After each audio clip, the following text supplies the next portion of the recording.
All right, good morning, everybody.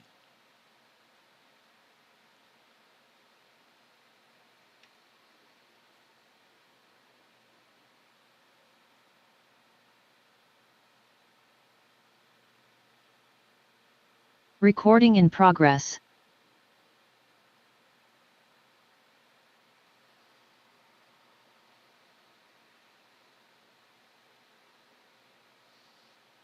Not a whole lot in the overnight hours, gotta say.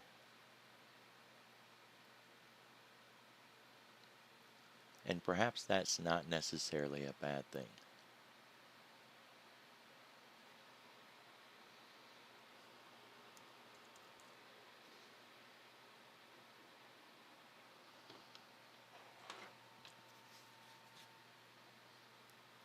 So, like we do every morning, we want to start with what happened around the world. Generally, I use Finance Juice for that. There are times where, uh, I'll kind of look around and try different spots, but I really haven't found anything better than this when it comes to just kind of asking that question, what happened.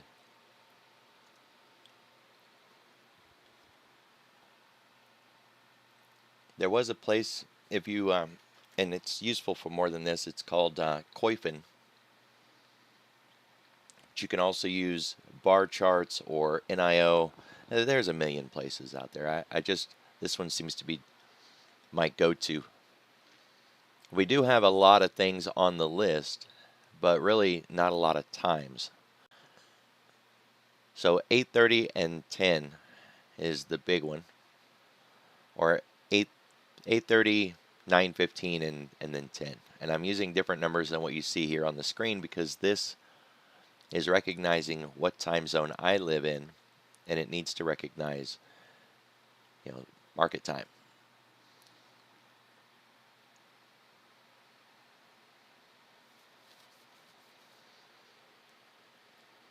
So right now, one of the biggest risks we have is the railroad risk.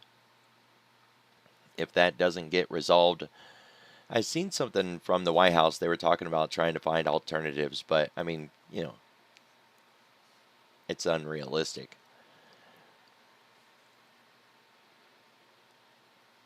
So that's one of the major risks. The White House also yesterday basically put in a floor and said that they would start buying at around $80 in the in crude.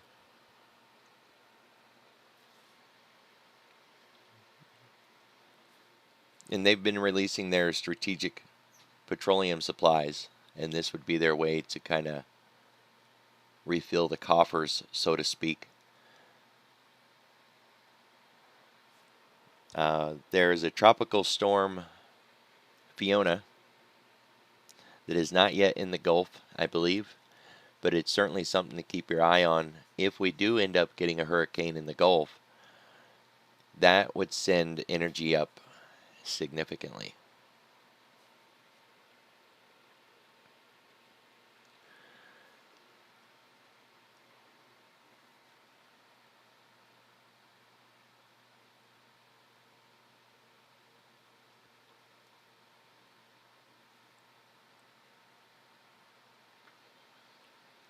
So that pretty much was the overnight. One of the main things we're looking for is something that has lasting ramifications. And usually the example that I give is when that ship got stuck in the canal. That became like a big blown out deal. It lasted for a while. And that's one example, but it's a really good one. So when you go over there in the mornings, you're looking for the big picture. Don't get stuck in the weeds reading a bunch of minute details. If there was a really strong sector over in Asia that bled into Europe that is likely to bleed into ours, that's worth looking at. A strong up sector or a really, really weak down sector, that'll bleed over. And then any kind of news that, like a ship stuck in that canal, that can really disrupt things for a long period of time. We're looking for the big picture news and then just move on, right? Get your list of the day. the schedules, the time frames. Today we have additional auctions. These are always really important to what I got going on in a day-to-day basis. I know they don't really get a lot of attention out there in the rest of the market, but to me they're really important.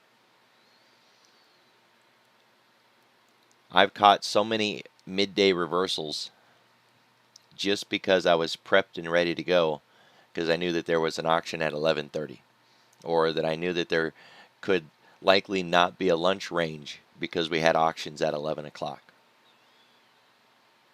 There are times where we'll get a 1 o'clock auction, and that greatly affects 0-day trades. Can't tell you how many times I got into a 0-day trade around 12:30 or so, thinking, oh yeah, we're in the later part of the day, everything is fine. And then around 1 o'clock, it would all just start unraveling and go to hell, and figured out that it was these additional auctions. So it's worth paying attention to when they are and which ones, right? When it comes to these different auctions, some of them have more weight than others. The 3-month, the 2-year, the 10-year tips today, 30-year. So if you're kind of new into that, just focus on, hey, we have them today. They're at this time.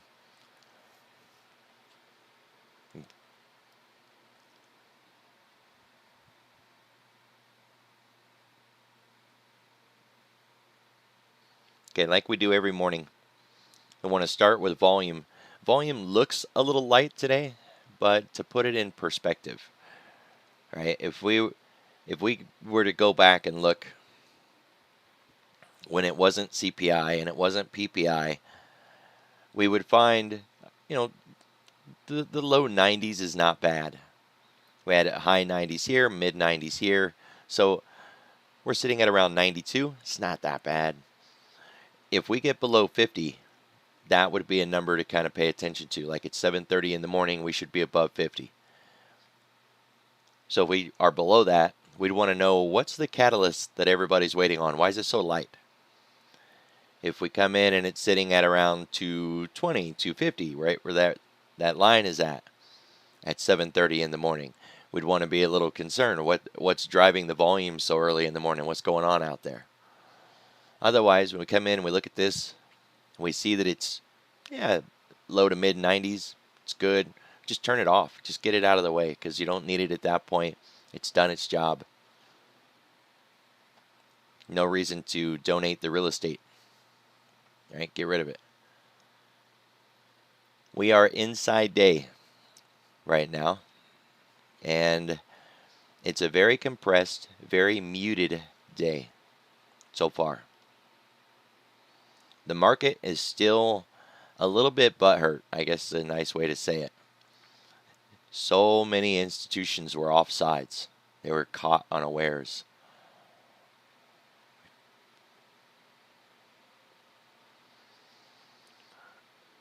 So to kind of back up a moment, let's come over here to the good old web. This is that CME FedWatch tool. We're looking at the September 21st probabilities of a basis point rate hike, FOMC. And what we want to look at here is what's the current rate. Let's just get that out of the way. I know there's two numbers, and that's because we kind of just split the mid. To make all of this less complicated, just pick one. And I don't care which one you pick, and it doesn't matter. Pick the lower one, pick the higher one, just pick a number. Okay, so then just say that. Current rate, 225. What they're asking here is, how likely is it that on September 21st, we get a rate hike that pushes us from 225 to 300? 74% chance that that's going to happen. If we ask what's the distance between 300 and 225, it's a 75 basis point rate hike. So this is 75 BPS, basis points.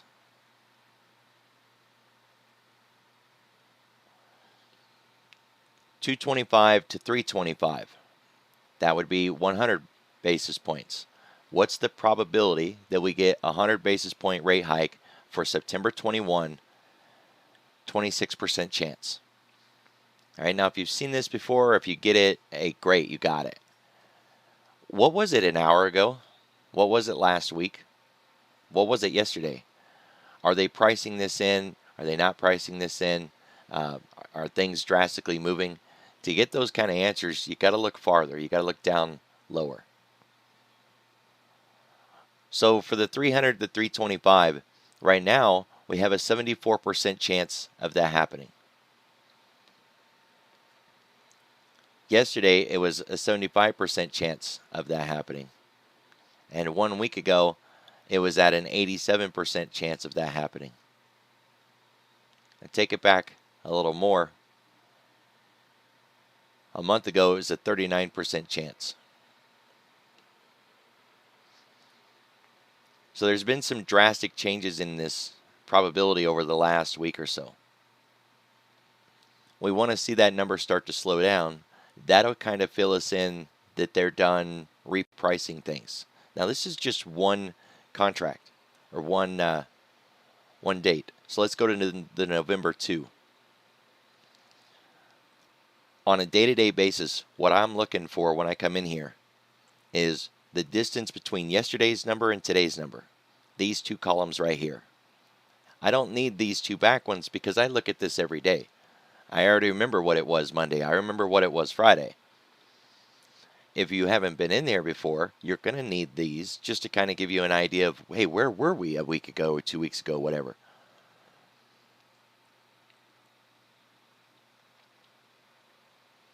One week ago,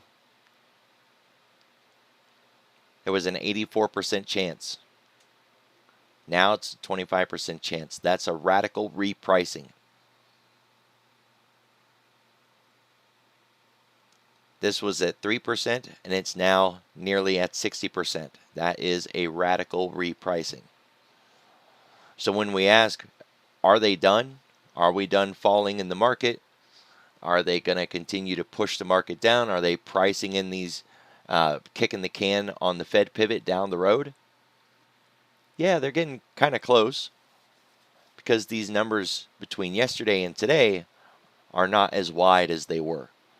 And when you come in and they're almost unchanged completely between yesterday and today, then you'll know that they're done. They're nearly done. Probably not quite done. And don't just look at one date. Make sure, check December. Make sure they're not moving those December contracts out or the December probabilities. Check February. Anything beyond February, these grayed ones, these are hypothetical, quote, they think it might be on that date kind of thing. So just stick with the ones that aren't grayed out. All right, so now you know how to use this tool a little bit better. And they've got, users guides and methodologies, you name it. But when we're trying to figure out, are they done repricing things yet? Just look at what it is now. Look at what it was yesterday and see if the numbers are really far apart or not. If they're not very far apart, then there's not a lot of changes going on. That means they're about done. Any new information, say like, I don't know, retail numbers that come out today. Any information like that can make them want to reshape these numbers, these probabilities. So after the event happens, take a look at this tool, see if they're starting to price in changing probabilities. Simple enough, right? So when we come back to this, leading it all into a big circle, are we done? This big drop, part of it was that repricing, right?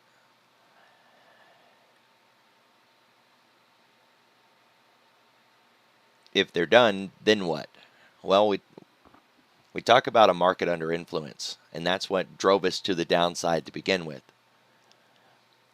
If they're done influencing it, then it can basically, they just take their hands off the wheel and let it go where where it normally would go. And the market normally will buoy. It'll go up just instinctively, naturally. It's what a market does. It goes up unless external or outside forces are pushing it down.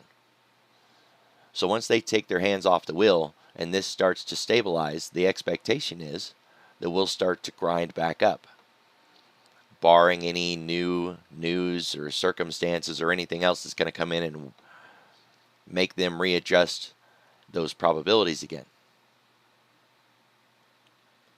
There's always that phrase, oh, it's priced in, right?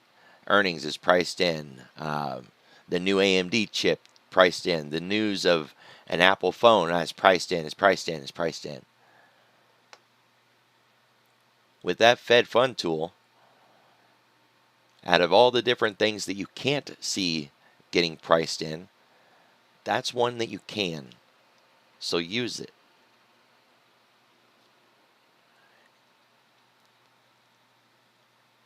All right, the likelihood that we stay inside this range is small.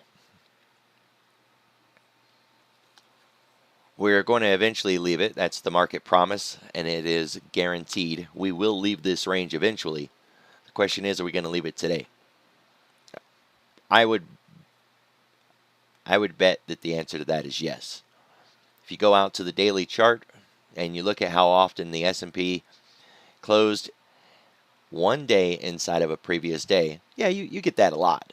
But how many times does the S&P actually give you an IX10, which is multiple inside days, when the first day is a really compressed day? That's the key. If we're inside day and we're inside of something like this big red candle, that doesn't mean anything to anybody. Like, who cares? Getting inside day in that big old monster, that holds no weight, no value. It's meaningless for any kind of play or strategy or setup. But being inside day within this tiny little candle here, that primes us up for an IX10. Inside day breakout. The market is just like a living, breathing thing in nature. And in nature, you don't compress it and contain it. You have to let it out.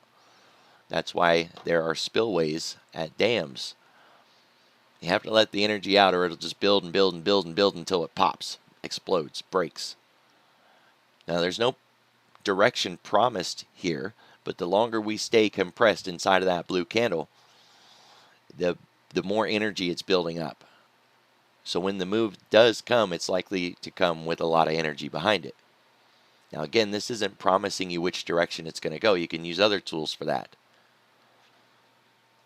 But it's very unlikely that we're going to get another day inside of this day. It is a big candle, which means we can measure that big candle.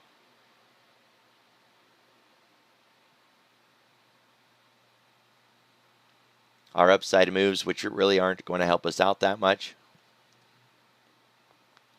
Our downside moves, which would give us some really good levels to focus on.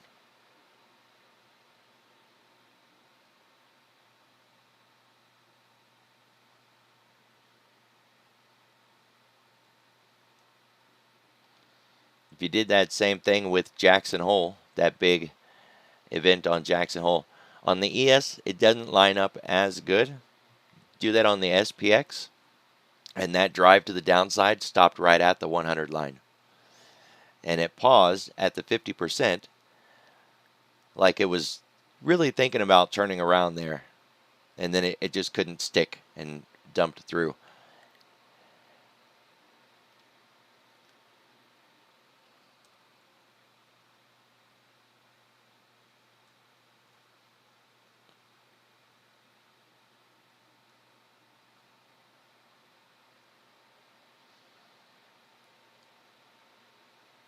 $39.80, $39.30. It's a 50-point range. Pre-COVID, a 50-point range would have been something we'd all be cheering about. It'd be so amazing to have a 50-point move or a 50-point range to play in, or even just a 50-point expectation pre-COVID. Now 50 points is like, what, that's all you're going to give me is 50 points? We got the weekly pivot point over our head. If we break through this retrace, let's see which one, 618 retrace, we're likely going to hit that weekly pivot point. The pivot point is really close to the ADR half. So it's the 4011 cog line or the ADR half, either one. That's 3 bundled pivot points all wrapped up nice and tight and close together.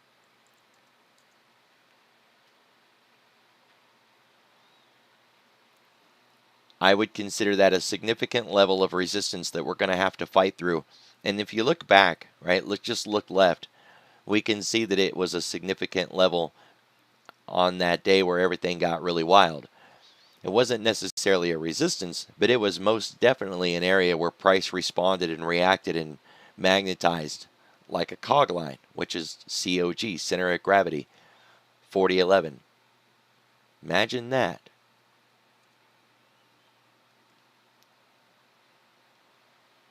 We have a 21-day ADR of 2%, which would be this yellow line way up here, 4050.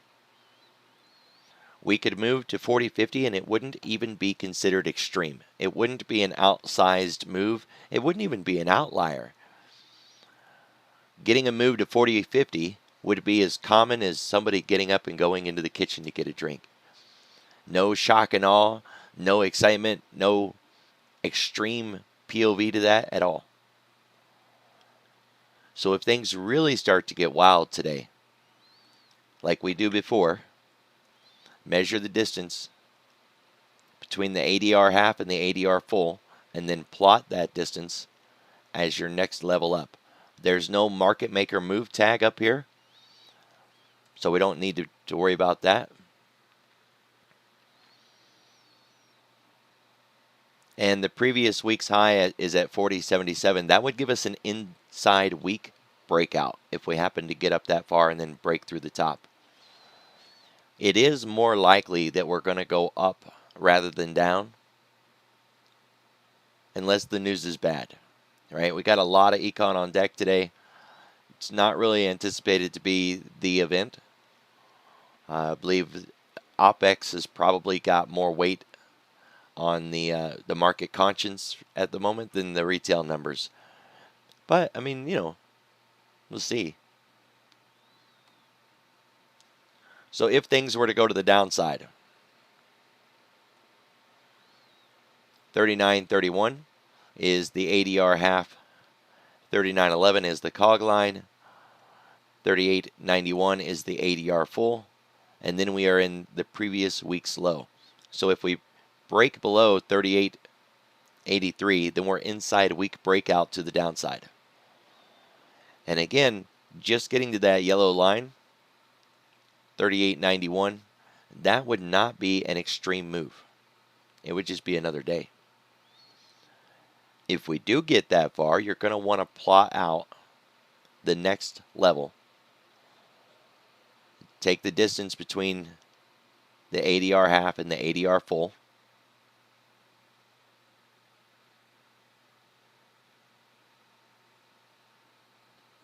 And you can get out a calculator if you want to and like really nerd out and make it precise, but you don't need to.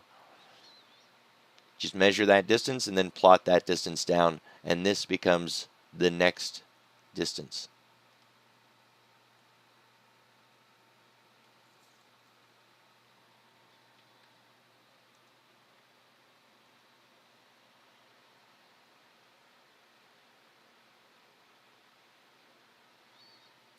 All right, we're looking at a 10-day, 30-minute volume profile. There's always something with that ADR or that OBS.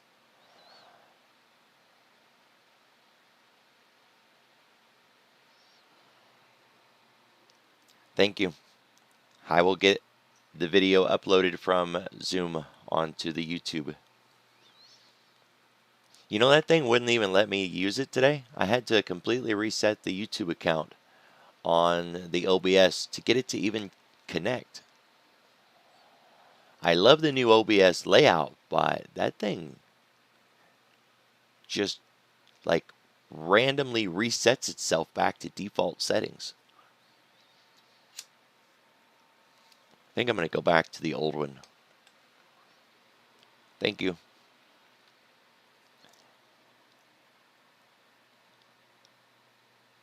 $10-day, 30-minute volume profile and TPO. In blue, that's the TPO, and in green is the volume profile. I know they look really similar,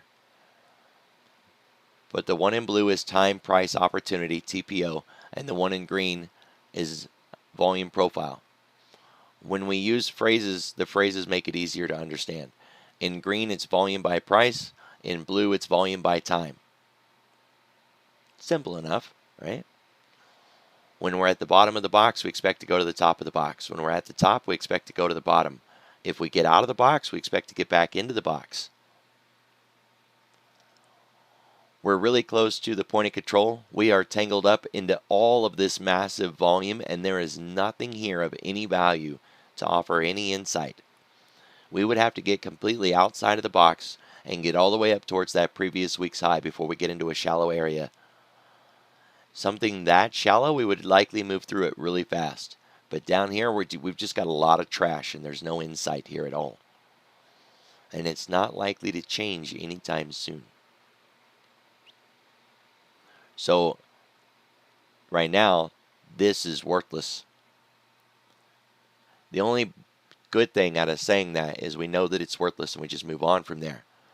A lot of times, an indicator isn't giving you a signal, it's just giving you noise. The trick is to figure out what's the difference between the noise and the signal. And then we just don't waste our time on an indicator until it's giving a signal. Right now, this is worthless. It's just noise.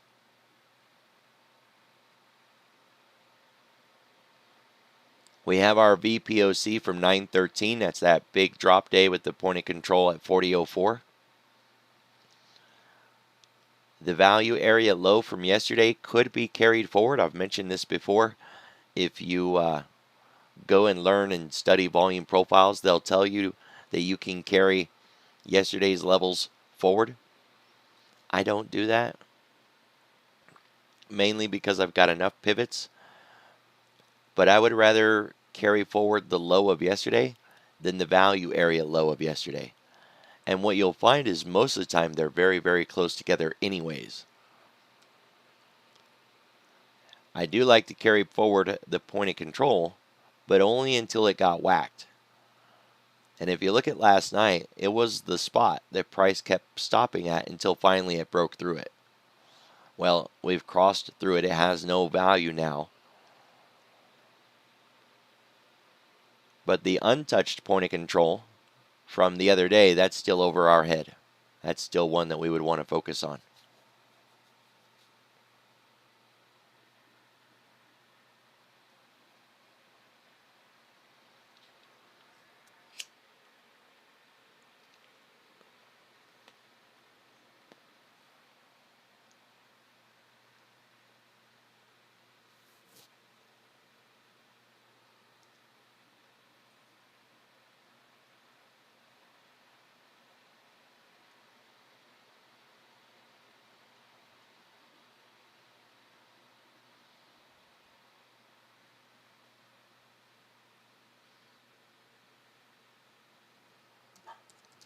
All right. So we got a gentle sell-off in gold. And it looks like it's trying to stabilize a little bit. Not yet. Still riding underneath that VWAP. And the 30-year bonds has been a consistent, persistent move to the downside. Very beautiful price action underneath that VWAP. Now, that's a textbook example of an algorithm using a VWAP. Right? Like 10 or 20 years ago, if a client went to the firm and said, I want to get in, use some silly numbers. I want $10 million of X. They'd say, well, okay, well, we guarantee you $10 million of X at average price. How do you get to average price? VWAP. So then they type in the program, the little algo does its job. Every time price gets around that, it buys or it sells because there's clients that they've promised will get you average price. There you go. That's exactly what it looks like. So price comes up, hits the VWAP, the algorithm kicks in, does its job, and it's unloading X amount of contracts. When it gets too far away from VWAP, the algorithm turns itself off, lets price drive around, do what it does. Random walk. Price comes back up to the VWAP, it triggers again, activates that selling mechanic, sells it back down again, giving the client what they asked for. They want X amount in or they want X amount out, and they've made them the promise. Yeah, sure, we'll get you average price. So when we see VWAP and it's just getting crisscrossed and chopped up and ripped apart, or you see these crazy strategies that are using VWAP for goodness knows what, just keep in mind what it's being used for, right? There's a difference between what it was designed to do and what they're actually using it for nowadays. Well, there you go. There's a perfect example of using VWAP to liquidate a position or to at least reduce a position.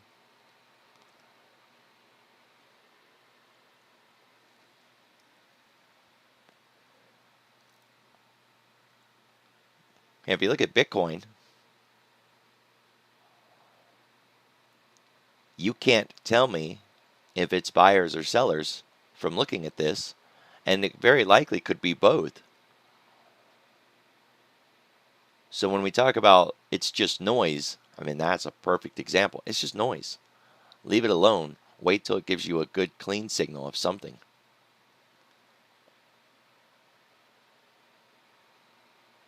And of course, the argument is you would need this much, what is that, 5 hours, to be able to look at it and say, oh, look at that. They're absolutely running a sell program. You wouldn't have caught it in the first 20 minutes, right? You would need enough of it to be able to validate your statement. I was asleep, so I didn't get involved in it. Now all we have to do is wait for it to end, as it won't go on forever. And that would be your opportunity. So if you missed the game, don't try to play it now. It's been going on long enough that it's very likely going to stop at any moment. Plus, the bonds open and the dollar opens at 8 and 8.20. So don't try to play it at this point. Just look for it to end and then play it. The VIX calmed down in the overnight. Not a lot of excitement, which makes perfect sense because there's not much going on. We are looking at the VIX futures.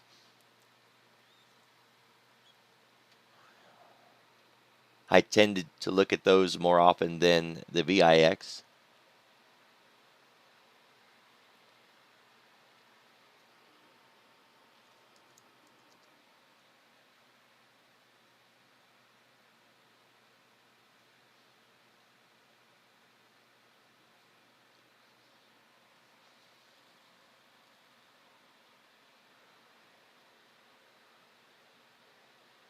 The Octobers are sitting at 27.35.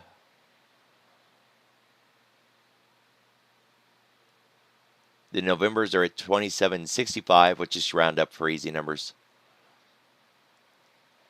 And then the Decembers are at 66.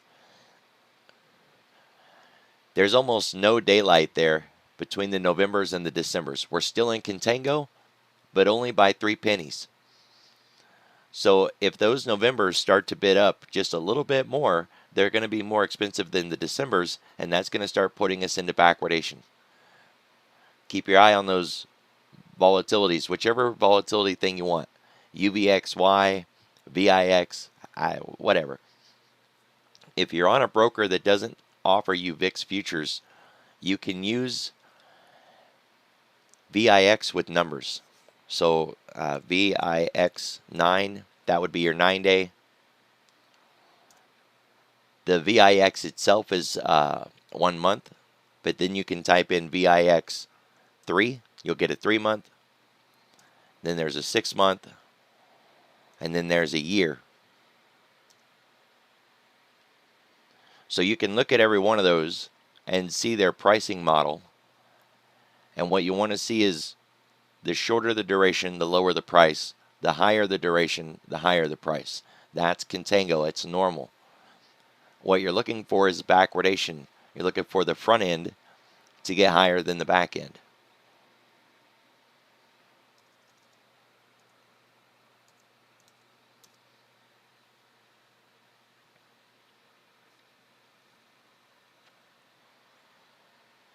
All right, we're looking at skew.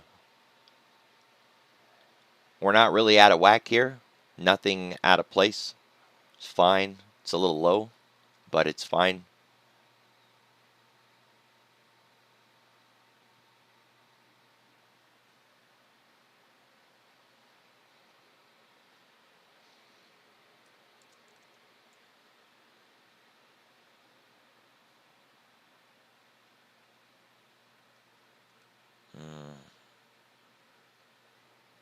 Don't have it in my head anymore.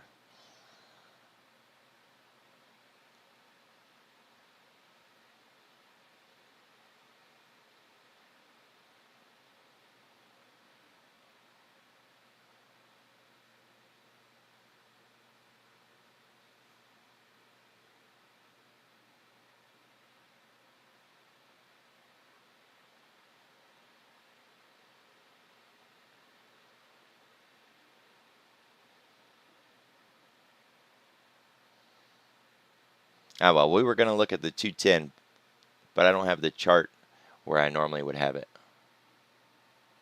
I swapped computers when I got this one back from the shop and didn't get everything loaded yet, it seems.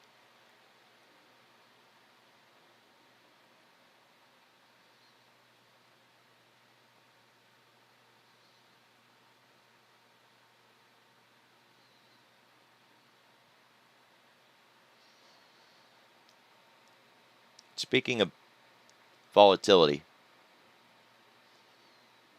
we were looking at bonds a little bit ago. This is the MOVE index. This is like volatility for bonds.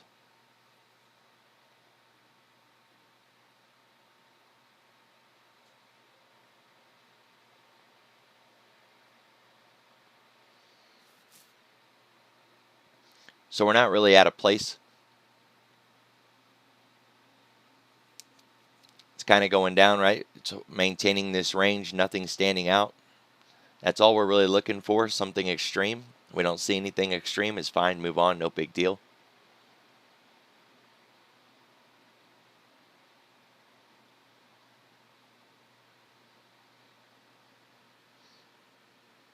Now, I've often heard this called the most important ratio chart, and I don't necessarily agree with that, but it kind of imparts the importance of it. Consumer discretionary versus consumer staples.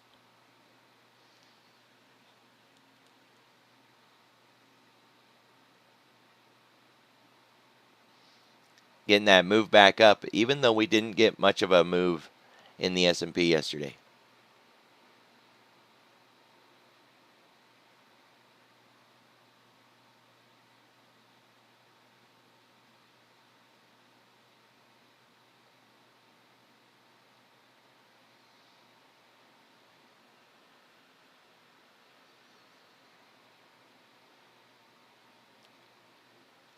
If we use different ETFs to look at growth versus value,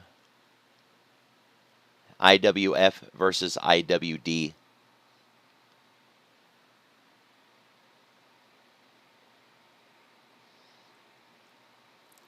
kind of get that same little leg up yesterday.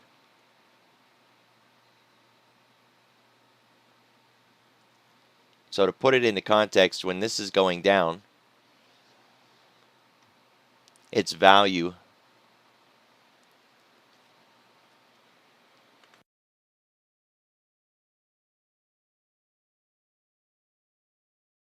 really should have left that on at a higher time frame.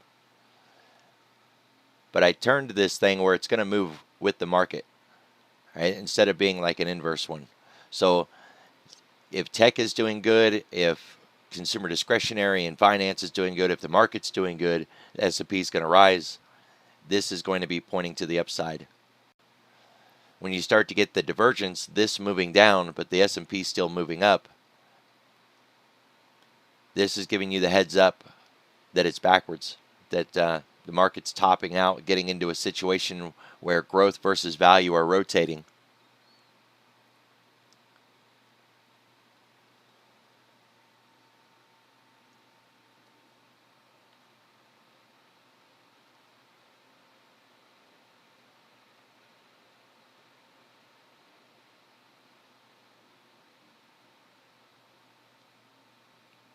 So we got some divergence here. We got a higher low on the chart at the SPX, and we have a lower low in the growth versus value. It's really worth paying attention to.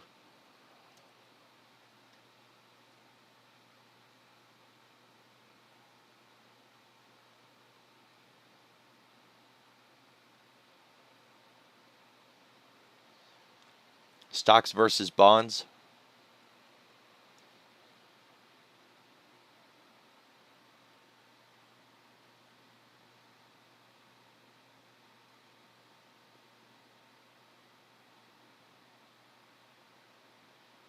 Nope, nothing there.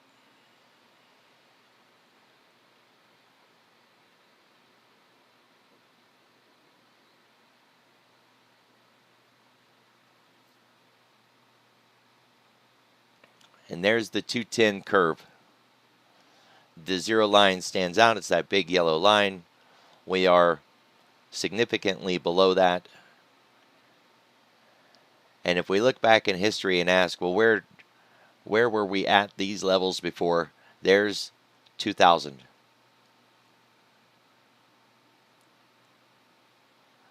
So we're sitting into those extremes.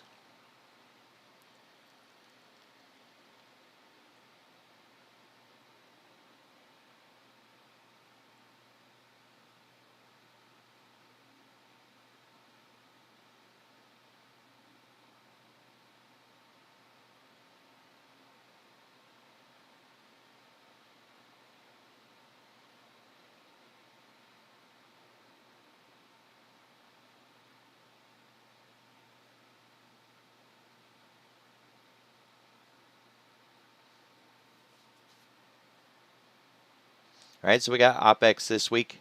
Keep that in mind on your swing trades. The Fed is going to go into quiet mode in about it's coming up. I don't know how many days left, but we're gonna lose the Fed being out there chipping their teeth and rocking the market. It would not surprise me if we continue to see the president popping up.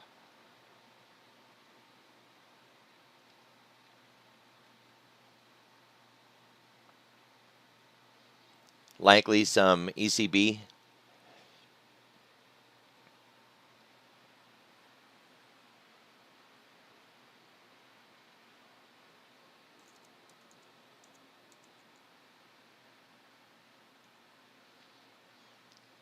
So the bigger picture, we want to see the bonds stabilize, quit moving around. Don't forget they got auctions today. We want the dollar stable, maybe kind of soft, a little weak, but no big moves. And we want that VIX to get back below at least, say, 25. On the VIX, watch for that inversion. Watch for us to slip into backwardation.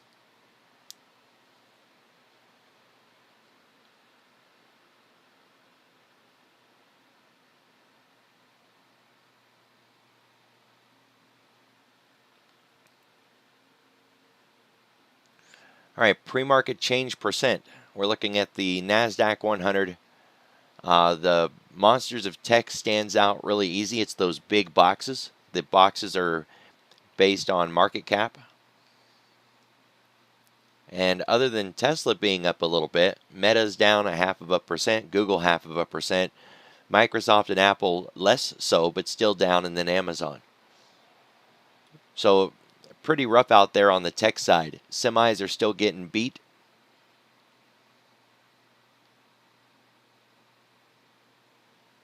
That rail thing is going to affect a lot of stuff. So chemicals, I know there was an article about anhydrous ammonia yesterday. There was also, this morning they were talking about Amtrak and passengers. So they're not, any long trip train rides are being shut down now.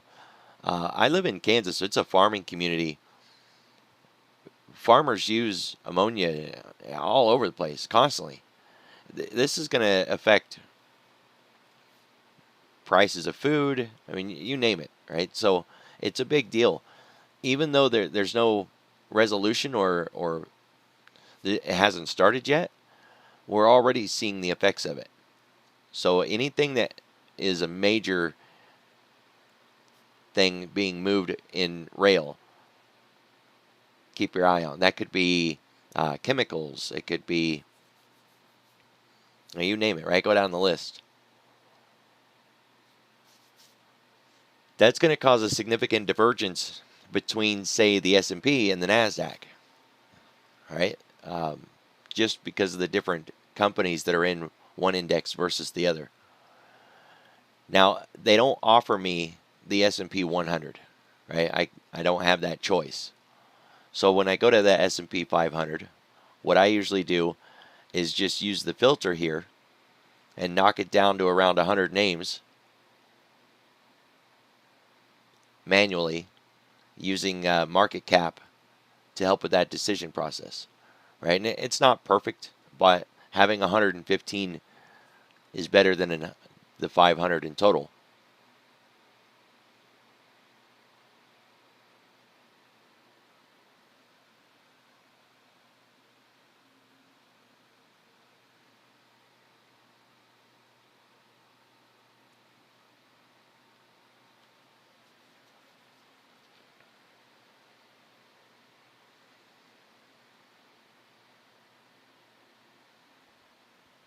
Now here in this scanner, we can use the S&P 100.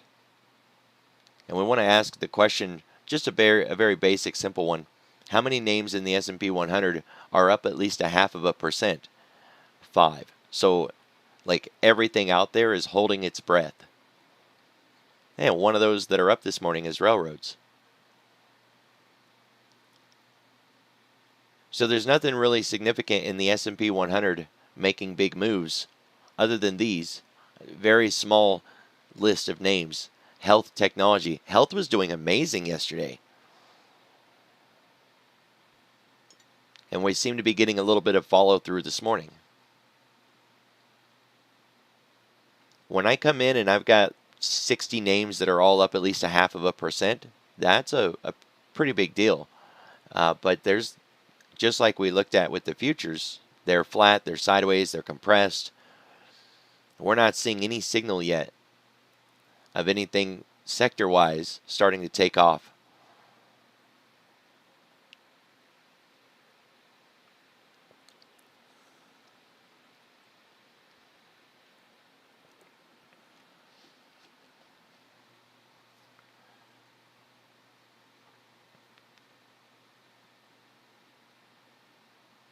So if we don't have that to lean on,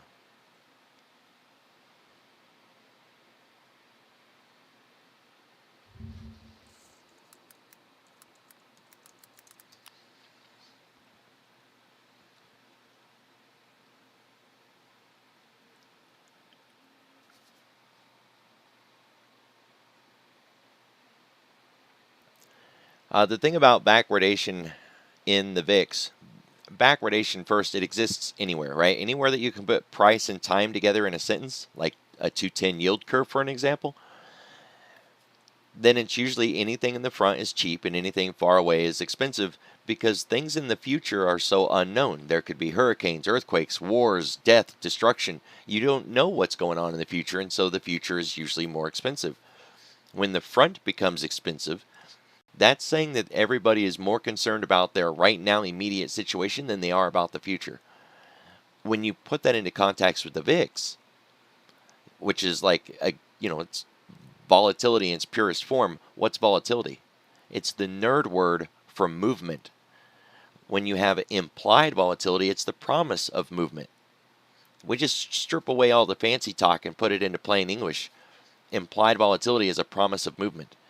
If the promise of movement is greater in the front, right now, what's closest to us, than it is farther away, then it shows that the market is getting ready for a really big move right now. They're not scared of some future faraway thing that might possibly maybe happen. They're loading up right now because they're concerned that something immediately is threatening them.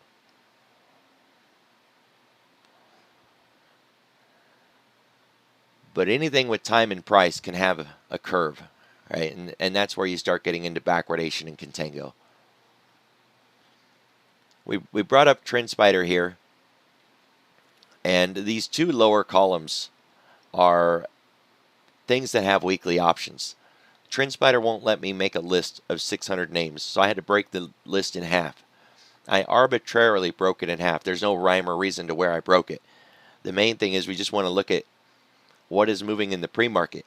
We were on TradingView and we were looking at the S&P 100 and we looked at the NASDAQ 100, but there's some really great things to trade that don't fit into those two categories.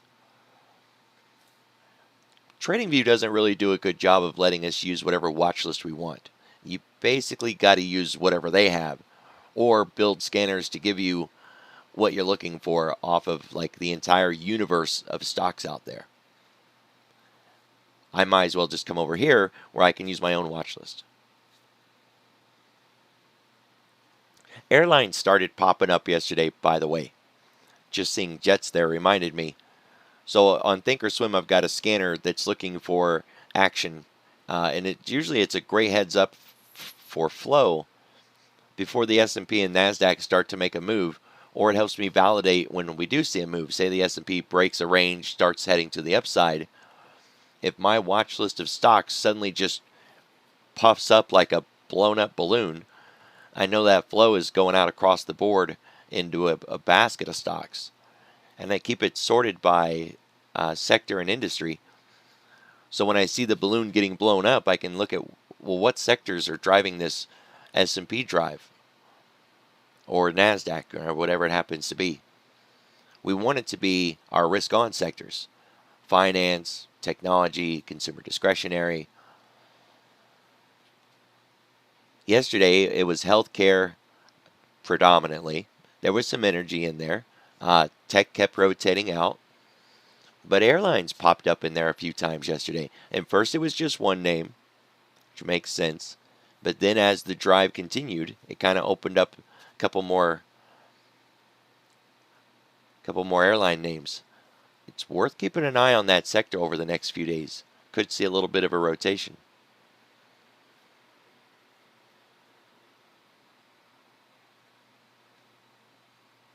So this morning, pot stocks are up. Bitcoin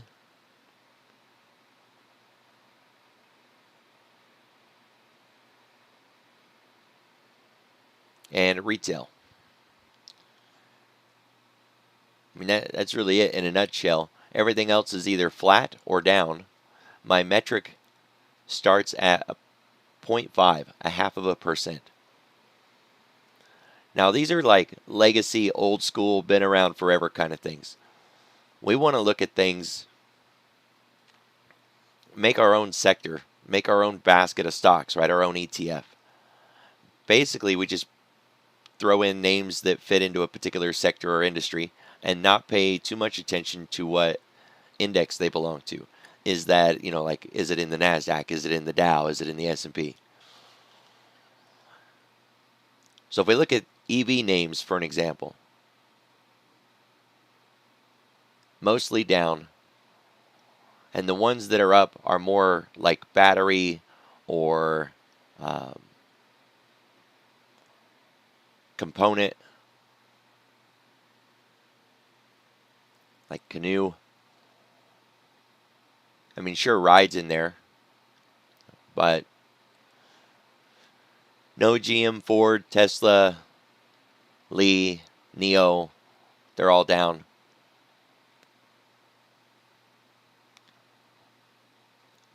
When we put things into a broad brush and we say, well, finance or energy or technology, that's a really broad brush.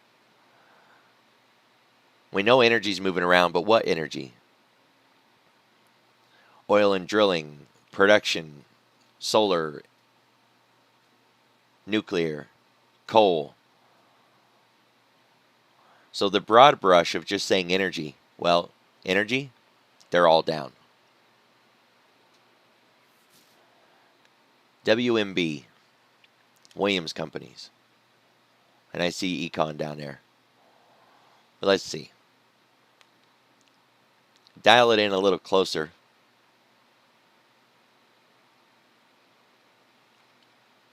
EV exploration. APA's up.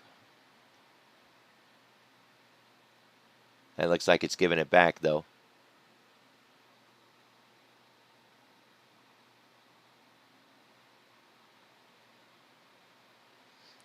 Oil services. Champion. NOV. Otherwise, those are down.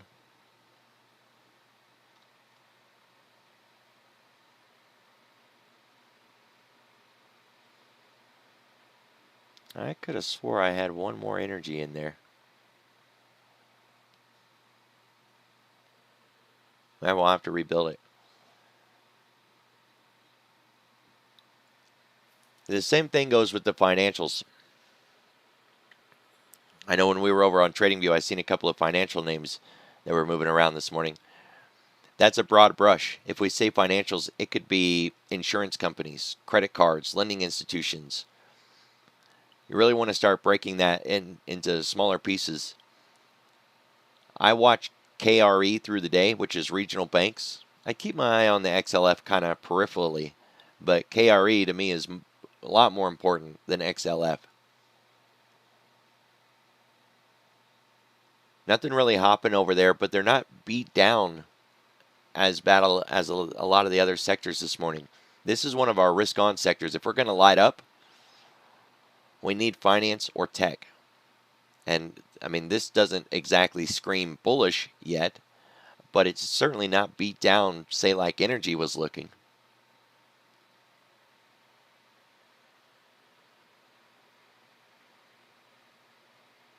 And right now, for an example, SPGI is about halfway through that really big red candle.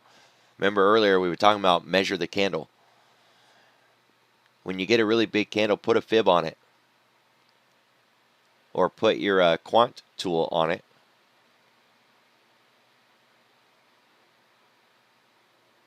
See, this doesn't have the extensions.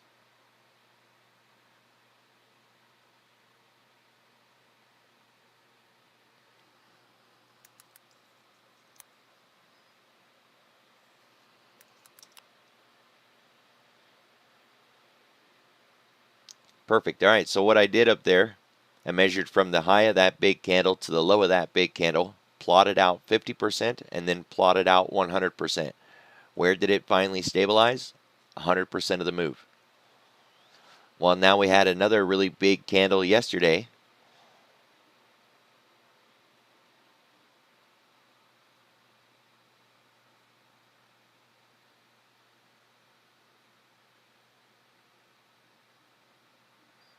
You can mark out 50% of that move.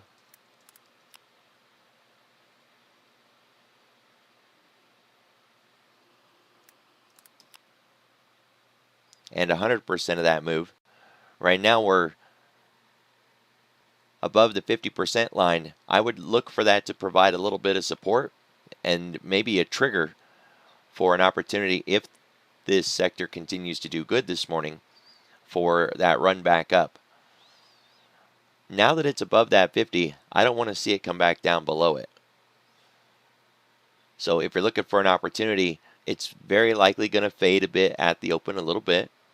But look for the fade, then look for the reversal. Not just in this name. I mean, I don't really care about SPGI in the grand scheme of things. It's going to be the same way in a lot of names. Oh, nice red to green here. Not red to green. Excuse me, just nice. Move to the upside, American Express. Inside day breakout. That's what I was trying to spit out. And on American Express, mark that candle.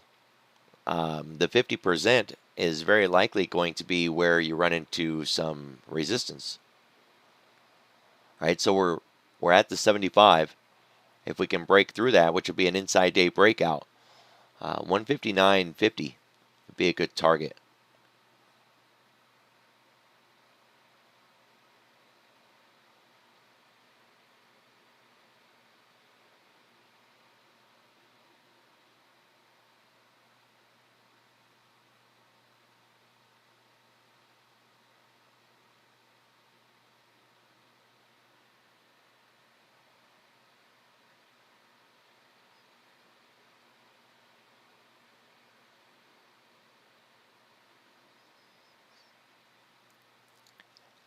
I'm really hesitant to mess with Tesla, the whole thing going on with Twitter and everything else.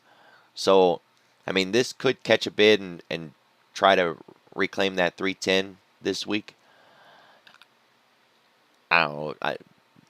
Trading it on the intraday with whatever flow you're getting, great. Trying to predict in advance that this is going to catch a bid today with everything else, I wouldn't want to say. Look at what it did yesterday, right? It was doing its own thing 100%, not doing what the rest of the market was doing. So with this one, trade what you got. I'm definitely keeping my eye on Ford. I've got a couple of short puts in that. I was definitely looking to accumulate some stock. Not this soon, but I mean, that was my ultimate goal anyways.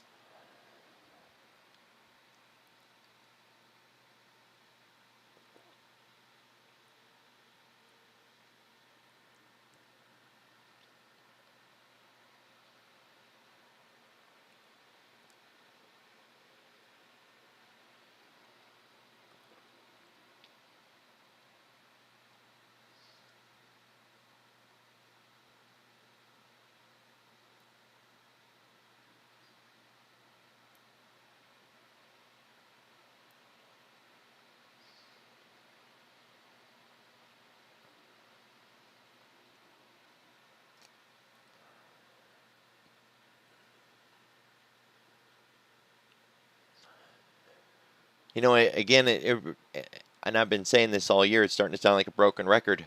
It's finance and energy on the intraday. Those have consistently provided opportunity all year. Today's not looking to be any different. Keep in mind, we still got to get out of that range. And in the big picture, once this range is broken, we should make a really good size move. We could grind, right? I don't want to take that off the table. We could grind our way back up.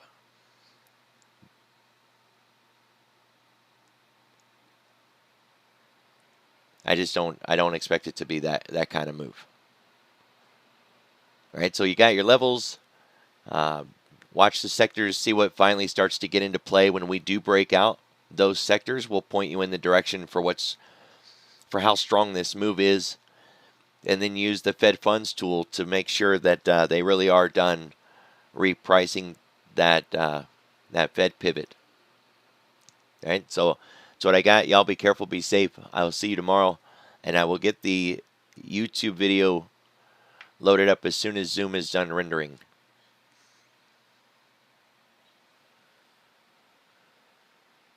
Record